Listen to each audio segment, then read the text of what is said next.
കുറെ നാളായിട്ട് ഭയങ്കര ആഗ്രഹം അമ്പലത്തിലെ പായസം കഴിക്കണമെന്ന്. അങ്ങനെ ഞാൻ അമ്മയോട് പറഞ്ഞപ്പോൾ അമ്മ പറഞ്ഞു എനിക്ക് നിന്റെ നാളെ വരട്ടെ അന്ന് കഴിപ്പിക്കാന്ന്. അങ്ങനെ എൻ്റെ നാളെ വന്നെത്തി ഗൈസ്. ഇന്നോട് ചിങ്ങത്തിലെ തിരുവാതിര എൻ്റെ പിറന്നാളാണ്. അങ്ങനെ ഞാൻ രാവിലെ തന്നെ കുളിച്ചൊരുങ്ങി പായസപാത്രമൊക്കെ എടുത്ത് അമ്പലത്തിലേക്ക് വിട്ടു.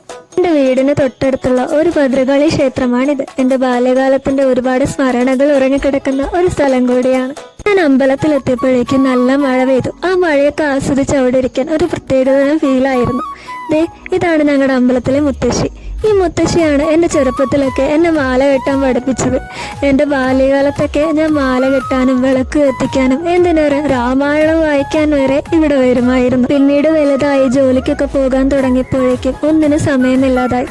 ഇപ്പതാ ഒരിക്കൽ കൂടി ഇവിടെ ഇരുന്ന് മാല കെട്ടാനും പഴയ ഓർമ്മകളൊക്കെ അയവിറക്കാനും സാധിച്ചതിൽ ഞാൻ ഒരുപാട് ഹാപ്പിയാണ്. പിറന്നാൾ ദിവസമായിട്ട് എൻ്റെ കൈകൊണ്ട് കെട്ടിയ മാല ദേവിക്ക് ചാർത്തുമല്ലോ എന്നുള്ള സന്തോഷത്തിലായിരുന്നു ഞാൻ. ഇതാണ് ഞാൻ ദേവിക്കായി കെട്ടിയ മാല. എങ്ങനെയുണ്ട് ഗൈസ്, ഇഷ്ടപ്പെട്ടോ? അങ്ങനെ ദേവിക്ക് മാല ചാർത്തുന്നതും കണ്ട് ഒരുപാട് സന്തോഷത്തോടെ പായസവും മേടിച്ച് ഞാൻ അവിടെ നിന്ന് ഇറങ്ങി. നിങ്ങളുടെ പിറന്നാൾ ദിവസം എങ്ങനെയാണ് ആഘോഷിക്കുന്നത് എന്ന് കൂടെ ഒന്ന് കമൻറ്റ് ചെയ്യണേ. വീഡിയോ ഇഷ്ടപ്പെട്ടാൽ ഫോളോ ചെയ്ത് കൂടെ കൂടാനും മറക്കല്ലേ.